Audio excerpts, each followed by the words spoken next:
Graça e paz, meus amados irmãos. Mais uma vez nós estamos aqui para poder trazer a porção da palavra de Deus para o seu coração, para o meu coração e para os nossos corações. Queremos agradecer a você que está sempre nos acompanhando pelas redes sociais. E nesta noite gostaria de compartilhar um versículo da palavra de Deus que se encontra no Evangelho segundo escreveu Mateus, no capítulo 3, no verso 2, diz assim a palavra do Senhor: a sua pá ele a tem na mão e limpará completamente a sua ira. Recolherá o seu trigo no celeiro, mas queimará a palha em fogo inextinguível. Que Deus abençoe e que Deus nos ajude a compreendermos a sua palavra nesta ocasião. Vamos orar. Então, bendito Deus, nosso Pai, te rendemos graças pela Tua palavra, Senhor, que é santa, palavra bendita, palavra que sai do Teu coração para os nossos corações. Nós te pedimos, ó Deus, que Tu nos ajude a levarmos a Tua palavra a sério, a meditarmos nela, compreendê-la. Acima de tudo, Senhor, ajuda-nos a viver. Pedimos a Tua bênção, em nome de Jesus. Amém. Meus irmãos, esta palavra foi proferida por João Batista, que foi o precursor do Senhor Jesus Cristo, ou seja, aquele que veio na frente para preparar o caminho para o Senhor, aquele que veio trazendo a palavra de Deus e preparando os corações para o arrependimento. E nós vemos nesta passagem uma palavra muito dura de João Batista, uma palavra realmente que, se fosse no dia de hoje, nós diríamos até que ele seria apedrejado, porque não era uma pregação popular, era uma pregação realmente muito dura. Outra coisa que nós temos que entender na pregação, a característica da pregação de João Batista, é que ele pregava exclusivamente para os judeus. A sua pregação se destinava para os judeus. Ele foi precursor, preparando o caminho do Senhor para que os judeus se arrependessem, recebessem o batismo e estivessem preparados para receber o seu Messias quando o Senhor Jesus Cristo surgisse, iniciando o seu ministério, como de fato então assim aconteceu.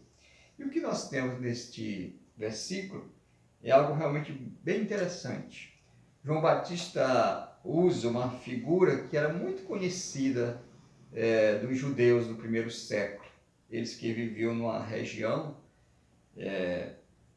que viviam praticamente da pecuária e da agricultura, e ele vai usar aqui uma figura tirada da agricultura.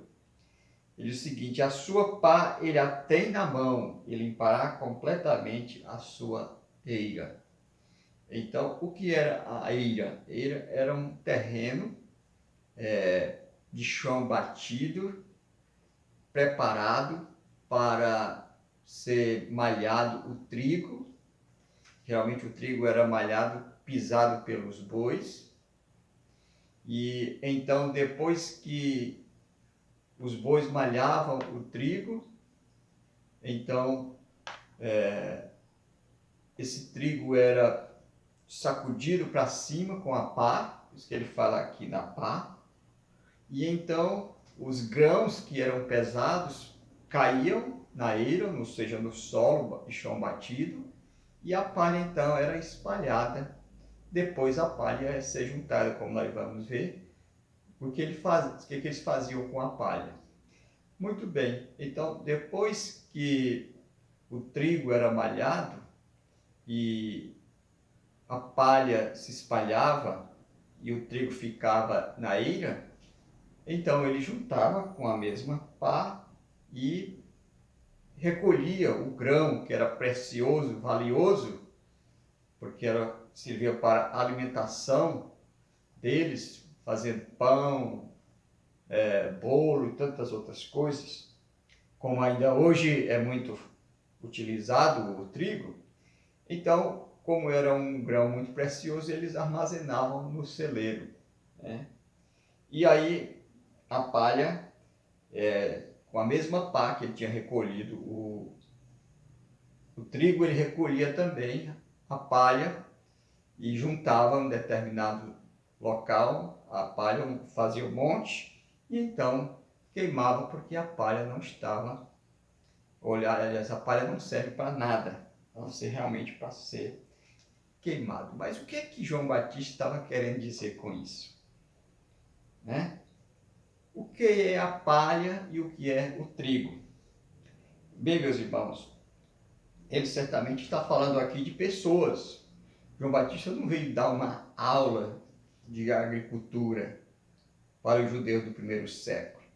Ele está usando uma figura de linguagem, uma metáfora muito conhecida por eles, que é exatamente a malhação do trigo, o recolhimento do trigo no celeiro e a queimação da palha. Certamente ele está falando de duas classes de pessoas: o ímpio e o justo, ou seja, aquele que recebe a Cristo e aquele que não recebe.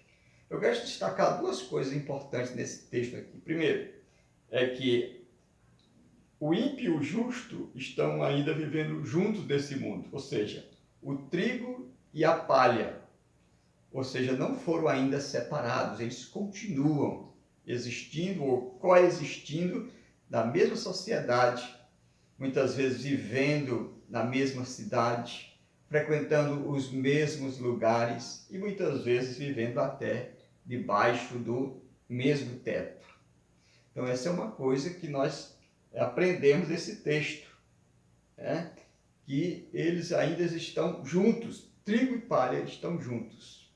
Mas, segundo a palavra de Deus, é que um dia haverá a grande separação.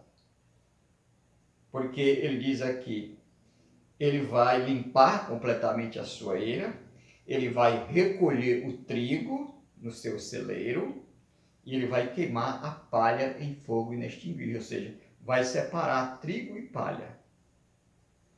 Ambos estão vivendo agora juntos, eles vão ser separados e cada um vai ter o seu destino, cada um vai estar no local completamente diferente, como eles faziam com o trigo e com a palha.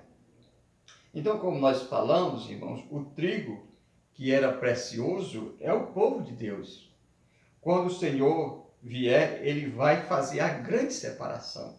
E ele vai recolher o seu povo no seu celeiro. Onde é o celeiro de Deus? O celeiro de Deus é exatamente o céu. O local onde o Senhor Deus habita, onde ele está sentado no seu trono e de lá onde ele reina. O Senhor Jesus Cristo falou lá em João capítulo 14, quando ele estava se despedindo dos seus discípulos, os discípulos estavam tristes, desanimados, com os corações pesados, porque o Senhor Jesus estava falando da sua partida, da sua morte, da sua volta para o Pai. O Senhor Jesus Cristo disse uma coisa muito importante para ele. Ele disse: não se turbe o vosso coração. Crede em Deus, crede também em mim. Na casa de meu Pai há muitas moradas. Se assim não fosse, eu vou-lhe teria dito, pois vou preparar-vos lugar. E quando eu for e vos preparar lugar, voltarei e vos receberei para mim mesmo, para que onde eu estou, estejais vós também. Ou seja, o Senhor Jesus Cristo voltou para o céu, mas um dia ele prometeu voltar.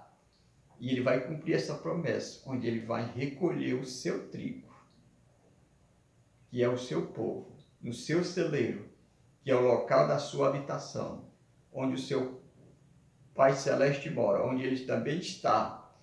E então a Bíblia diz que nós estaremos para sempre ali com o Senhor. Então o trigo é o povo de Deus, precioso, não porque tem um valor intrínseco em si mesmo, mas precioso aos olhos de Deus, porque o seu Filho derramou o seu precioso sangue para dar vida e resgate deles. Então, o povo de Deus é o trigo de Deus. Mas o que vai acontecer com a palha? Aqueles que não são o povo de Deus, mas queimará a palha em fogo inextinguível. Então, como nós dissemos, palha e trigo ainda estão vivendo juntos. E vão permanecer assim até a volta do Senhor. Não cabe a nós, não compete a nós, a igreja, ou o governo, ou quem quer que seja, fazer essa separação. Porque isso é prerrogativa exclusiva de Deus. Ele fará esta separação. E como ele disse aqui, vai recolher o trigo no seu celeiro, vai queimar a palha em fogo inextinguível, ou seja, um fogo que não se apaga. Eu sei que as pessoas devem estar achando que são palavras muito duras, falar destas coisas, né, para uma geração tão sofrida, para um povo tão sofrido, que está saindo de uma pandemia, agora está entrando numa dificuldade econômica e falta de emprego e tanto mais. Por que falar dessas coisas? Para alertar, para mostrar a realidade, para que as pessoas se toquem, para que as pessoas caiam em si, para que as pessoas sejam levadas a uma reflexão, né? Não é somente esse texto que fala do destino da palha, vai ser em fogo inextinguível, ou seja, um fogo que não se apaga. Não tem quem consiga apagar este fogo. O Senhor Jesus Cristo também, lá em Marcos, no capítulo 9, no verso 47 e 48, ele diz: e se um dos teus olhos te faz tropeçar, arranca-o. É melhor entrares no reino de Deus com um só dos teus olhos, do que tendo os dois seres lançados no inferno, onde não lhes morre o verme, nem o fogo se apaga. O Senhor Jesus Cristo não está falando aqui para meter medo nos seus ouvintes. Nem João Batista também estava querendo amedrontar aquelas pessoas que eram uma multidão que vinha ouvi-lo às margens do Rio Jordão, onde ele ali estava exercendo o seu ministério, como nós já falamos, de precursor do Senhor Jesus Cristo. Mas ele estava mostrando estas imagens duras para mostrar a realidade de uma vida após a morte sem Deus. Eu sei que muitas pessoas acham, não, morreu, se acabou, não tem mais nada. Isto não é verdade, a Bíblia não é verdade. Na Bíblia se cabe tudo, se coloca tudo. Bem, meus irmãos, isto é uma questão também de fé, de crer. E nós cremos que a Bíblia é a palavra de Deus e que ela fala a verdade, somente a verdade. Então, a grande verdade, a grande realidade é que um dia o Senhor vai recolher o seu trigo no seu celeiro e vai queimar a palha com fogo inextinguível. Eu gostaria só de encerrar fazendo uma pergunta para a sua reflexão, para a nossa reflexão. E você vai responder para você mesmo, dentro do seu coração. Você é trigo ou você é palha? Você tem que detectar se é uma coisa ou outra logo agora, enquanto você está vivo, enquanto você está sabendo como está o seu estado e a sua situação. Porque é muito importante, porque enquanto há vida, há esperança. Que Deus tenha misericórdia de vocês, Deus tenha misericórdia de mim, Deus tenha misericórdia de nós, e que nós possamos chegar no fim da nossa existência e dizermos para nós mesmos e para o mundo inteiro ouvir, para o nosso Deus: eu sou trigo de Deus e serei recolhido no seu celeiro. Que o Senhor Deus nos abençoe e nos ajude. Amém. Vamos orar, nosso Deus, nosso bendito Pai. Não queremos apenas falar palavras ao ar, não queremos apenas, Senhor Deus, ler a Tua palavra como um livro de história, ou ler a tua palavra com um livro que nos ameaça, se não nos rendermos a ti. Mas isso também, Senhor Deus, mostra o teu grande amor. Porque o Senhor Deus podia nos deixar nas trevas, na ignorância, sem sabermos o nosso destino, sem sabermos para onde irmos. Mas o Senhor deixou claro que nós podemos escolher se seremos trigo ou se seremos palha. Senhor, tem misericórdia de nós e que nós possamos dizer verdadeiramente: eu sou o trigo do Senhor, serei recolhido no seu celeiro, enquanto a palha será queimada em fogo que não se apaga e onde o verme não morre. Tem misericórdia de tantas pessoas, Senhor Deus, que estão sem compreender essas verdades, sem entender que a nossa vida não é só aqui, neste mundo presente, não é só o visível, há muito mais além. E foi exatamente para isso que tu enviaste o teu Filho, para morrer pelos nossos pecados e nos livrar da condenação eterna. Pedimos e te agradecemos em nome de Jesus. Amém.